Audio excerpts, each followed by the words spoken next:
ہدایت کے ذمہ دار نہیں ہو، بلکہ اللہ ہی جس کو چاہتا ہے ہدایت بخشتا ہے۔ اور مومنو، تم جو مال خرچ کرو گے تو اس کا فائدہ تمہیں کو ہے، اور تم تو جو خرچ کرو گے اللہ کی خوشنودی کے لیے کرو گے،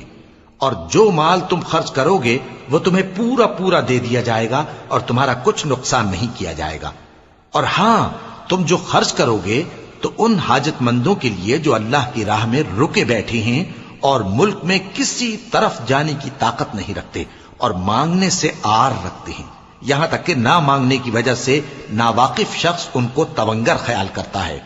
اور تم قیافے سے ان کو صاف پہچان لو کہ حاجت مند ہیں اور شرم کے سبب لوگوں سے منہ پھوڑ کر اور لپٹ کر نہیں مانگ سکتے۔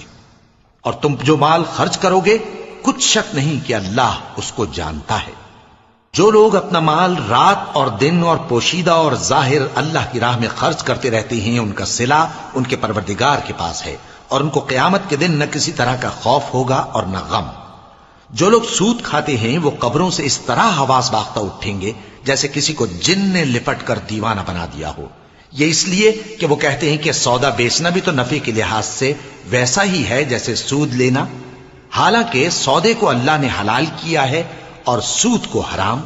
تو جس شخص کے پاس اللہ کی نصیحت پہنچی اور وہ سود لینے سے باز آ گیا تو جو پہلے ہو چکا وہ اس کا، اور قیامت میں اس کا معاملہ اللہ کے سپرد۔ اور جو پھر لینے لگا تو ایسے لوگ دوزخی ہیں کہ ہمیشہ دوزخ میں جلتے رہیں گے۔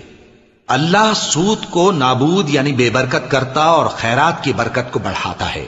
اور اللہ کسی ناشکر گناہگار کو دوست نہیں رکھتا۔ جو لوگ ایمان لائے اور نیک عمل کرتے اور نماز پڑھتے اور زکوٰۃ دیتے رہے، ان کو ان کے کاموں کا صلہ اللہ کے ہاں ملے گا، اور قیامت کے دن ان کو نہ کچھ خوف ہوگا اور نہ وہ غمناک ہوں گے۔ مومنو، اللہ سے ڈرو، اور اگر ایمان رکھتے ہو تو جتنا سود باقی رہ گیا ہے اس کو چھوڑ دو۔ پھر اگر ایسا نہ کرو گے تو تم اللہ اور اس کے رسول کی طرف سے اعلان جنگ سن لو، اور اگر توبہ کر لو گے اور سود چھوڑ دو گے تو تم کو اپنی اصل رقم لینے کا حق ہے، جس میں نہ اوروں کا نقصان اور نہ تمہارا نقصان۔ اور اگر قرض لینے والا تنگ دست ہو تو اسے کشائش کے حاصل ہونے تک مہلت دو، اور اگر زر قرض بخش دو تو وہ تمہارے لیے زیادہ اچھا ہے، بشرطے کہ سمجھو۔ اور اس دن سے ڈرو جبکہ تم اللہ کے حضور میں لوٹ کر جاؤ گے، اور ہر شخص اپنے اعمال کا پورا پورا بدلہ پائے گا اور کسی کو کچھ نقصان نہ ہوگا۔ مومنو، جب تم آپس میں کسی میعاد معین کے لیے قرض کا معاملہ کرنے لگو تو اس کو لکھ لیا کرو، اور لکھنے والا تم میں کسی کا نقصان نہ کرے بلکہ انصاف سے لکھے۔ نیز لکھنے والا جیسا اللہ نے اسے سکھایا ہے لکھنے سے انکار بھی نہ کرے اور دستاویز لکھ دے۔ اور جو شخص قرض لے وہی دستاویز کا مضمون بول کر لکھوائے، اور اللہ سے کہ اس کا مالک ہے خوف کرے، اور زر قرض میں سے کچھ کم نہ لکھوائے۔ اور اگر قرض لینے والا کم عقل یا ضعیف ہو یا مضمون لکھوانے کی قابلیت نہ رکھتا ہو تو جو اس کا ولی ہو وہ انصاف کے ساتھ مضمون لکھوائے، اور اپنے میں سے 2 مردوں کو ایسے معاملے کے گواہ کر لیا کرو، اور اگر 2 مرد نہ ہوں تو 1 مرد اور 2 عورتیں جن کو تم گواہ پسند کرو کافی ہیں، کہ اگر ان میں سے ایک بھول جائے گی تو دوسری اسے یاد دلا دے گی۔ اور جب گواہ گواہی کے لیے طلب کیے جائیں تو انکار نہ کریں۔ اور قرض تھوڑا ہو یا بہت اس کی دستاویز کے لکھنے لکھانے میں سستی نہ کرنا، یہ بات اللہ کے نزدیک نہایت قرین انصاف ہے، اور شہادت کے لیے بھی یہ بہت درست طریقہ ہے۔ اس سے تم کو کسی طرح کا شک و شبہ بھی نہیں پڑے گا۔ ہاں، اگر سودا دست بدست ہو جو تم آپس میں لیتے دیتے ہو تو اگر ایسے معاملے کے دستاویز نہ لکھو تو تم پر کچھ گناہ نہیں۔ اور جب خرید و فروخت کیا کرو، مثلا زمین جائیداد کی، تو بھی گواہ کر لیا کرو، اور کاتب دستاویز اور گواہ معاملہ کرنے والوں کا کسی طرح کا نقصان نہ کریں۔